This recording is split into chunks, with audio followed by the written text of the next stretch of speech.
So much for reacting to the Cowboys-Giants game. We just got hit with a sledgehammer of NBA news.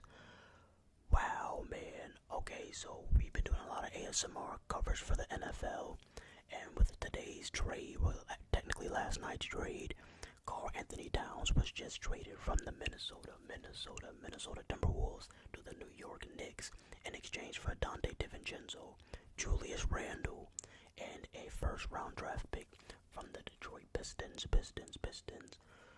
Alright, so, wow, this is actually insane. You guys know the Timberwolves are my second favorite team after Boston.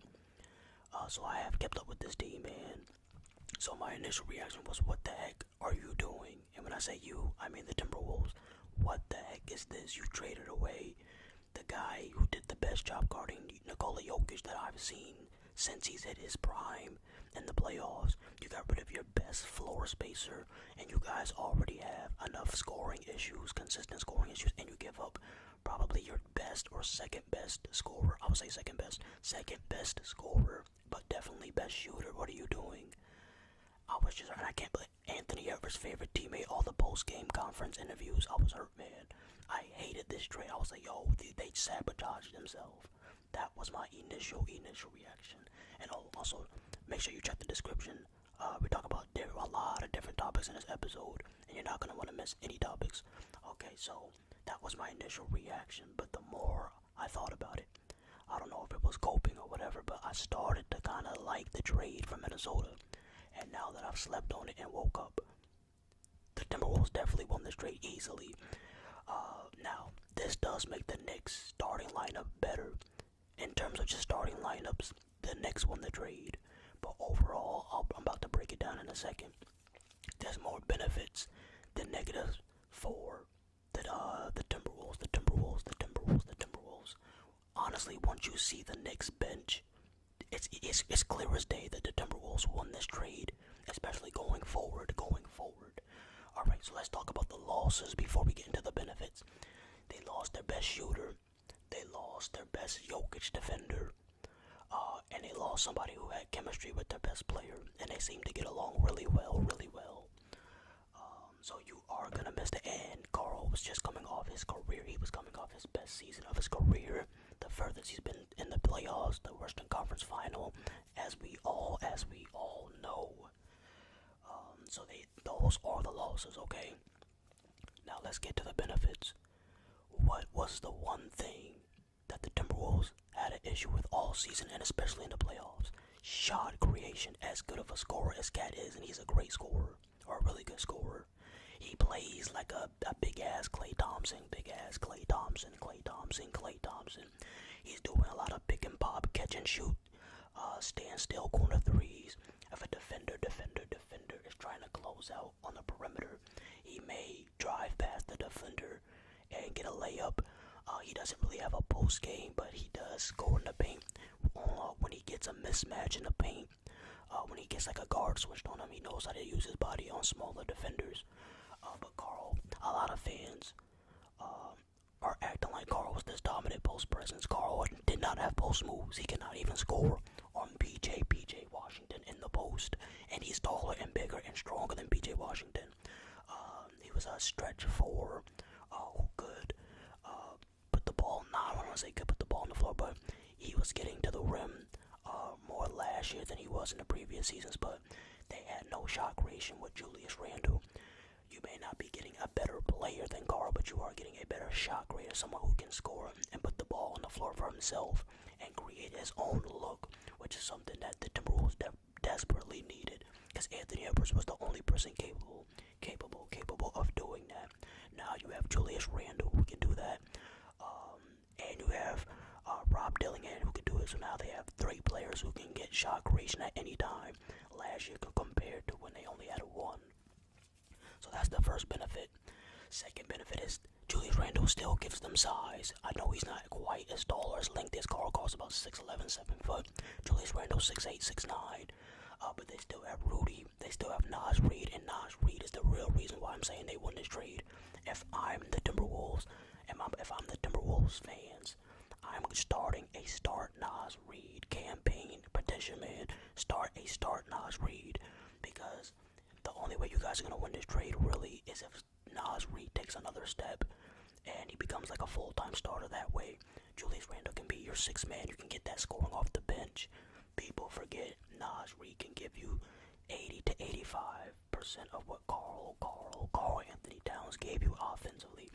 But Naz Reid is a better defender on the perimeter, so he gives you an extra 20 to 30% defensive increase. And I know Karl was the best Jokic defender, but Naz Reid was the second best Jokic defender. I saw plenty of possessions. Now Rudy Gobert cannot guard Jokic. But Naz Reid, I saw him get some blocks to force Jokic into some tough contested shots. And Naz Reid is pretty strong too. He's like 6'9", 6'10", and he says he has a solid build. So Naz Reid taking the next step can make this trade a huge W. That's really what's going to make this trade a W. The fact that Naz Reid is having an increased role. And then they have DiVincenzo. DiVincenzo's a 3-and-D player, and he was coming probably off his best season of his career, his best playoff experience of his career for sure. He can hit the three. He's clutch, and he plays defense. He's really good at pressuring the ball. So him and Ant-Man with McDaniels and all those two-way players, Gobert, their defense is going to be just as good. Maybe take a slight step back. They should still be a top 5 defense, so their defense isn't going to be that affected by it. By getting rid of Karl, and then plus they have a draft pick, so those are the benefits. So as you can see, there are more benefits than negatives. Now let's look at the Knicks. The Knicks starting lineup. If you just look at the starting lineup, you will think the Knicks won the trade because their starting lineup did improve, and it fits together way better than the Timberwolves, assuming the Timberwolves decide to start Julius Randle, which I hope they don't, like I mentioned. But yeah, if you just look at the starting lineups, then the Knicks did win the trade, but there's more to it than the starting lineup, as we just went over. But Karl definitely fits the Knicks better than Julius Randle fits the starting lineup for the Timberwolves. He's going to open up the floor for Jalen Brunson, Mikal Bridges. I would say the Knicks have some good scorers, but don't have a pure shooter. Jalen Brunson can shoot, but maybe besides him, Karl Anthony Towns is their real only shooter. Mikal Bridges can score. Jalen Brunson can score. He can shoot a little bit too, but he's more of a scorer than a pure shooter. So Karl's gonna give the Knicks a lot better floor spacing for their scorers to have more room to operate. However, the biggest problem is the Knicks bench is garbage after you get to McBride. Well, I'm telling you, once you see the Knicks bench, it's really easy. Oh, and I forgot to mention the Timberwolves financially. Karl was about to get paid $200 million over the next few years, so getting rid of that contract allows them to be able to build around Anthony Edwards for the next few years. That's another benefit as well. I'll make sure I put that in the description. But anyway, back to the Knicks.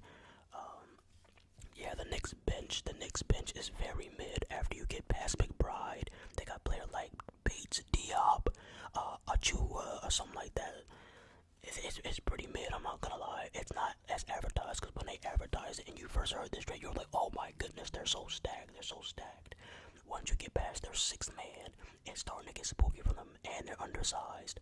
They better pray Karl does not get injured, because Mitchell Robinson is always injured, and if Karl gets injured, or if he's in foul trouble, they're gonna have to play small ball, and they're gonna have to run a small forward or undersized power forward at the center position.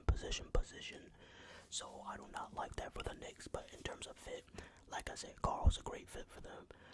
Pick and pop guy, pick and roll. He's become a really solid rebounder. He just came off his best playoff series, so I'm sure he's coming in with a lot of confidence.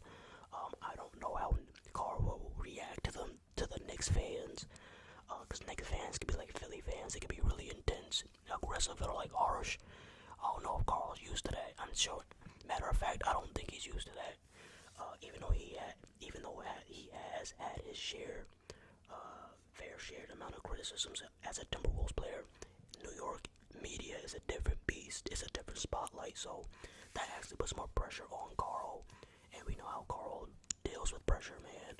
But overall, I think this benefits the Timberwolves in the long run a lot more. And this move benefits the Knicks only in the short term. So the Timberwolves definitely won the trade in the long haul.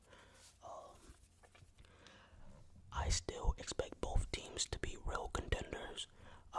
Let me know how you guys feel. I feel like I'm in a minority right now because I know when we all heard the news, we were all saying the Knicks won the trade. Right now, if you look on the internet, it's a good probably, well, based on last night, it was like 60 to 70% of the NBA fans saying the Knicks won the trade. Now it's probably a little closer, but I feel like majority is still thinking the Knicks won the trade. But like I said, financial reasons, the fact that they have another player, the Timberwolves have another player who can create his own shot, another 3-and-D player, plus you got rid of that huge contract and you got a draft pick. Man, it just seems like the Timberwolves won the trade, man. It just sucks because Karl was such a loved player in the franchise and he was starting to become popular in the NBA community. Even though he was getting roasted for being zesty or whatever, even though I don't get that. Karl's just being Karl and he has a girlfriend, but anywho, yeah, man, let me know your thoughts. Once I slept on it, like I said, I hated this trade, but now I understand it, financial reasons, and so on. So let me know how you guys feel. Knicks fans, how are you feeling? Are you happy that you guys finally have a center? You guys have needed an all-star caliber center for years now. How do you feel about Karl? I know he hasn't had the best playoff resume, but last year he proved his worth, so I wish Karl Anthony Towns the best. I'm still going to be watching him a little bit, not nearly as much because obviously I'm watching the Timberwolves because I can't. So yeah, this season's going to be really interesting. I can't believe they did him dirty though. I hate the way the Timberwolves franchise handled that. That's one thing I don't like.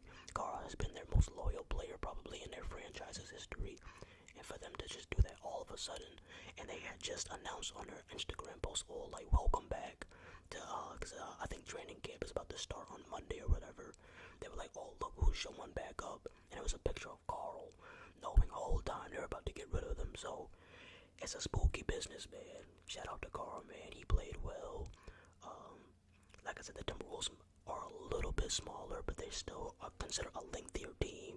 They still have a lot of length and can use that as an advantage, and they should still be a top 5 defensive team. At the very worst, they should still be top 10 easily defensive team. But now they have a lot more shot creators and players who could be more clutch in the playoffs potentially, even though Julius Randle hasn't had the best playoff resume either. But yeah, man, those are my thoughts. I hated it, now I like it.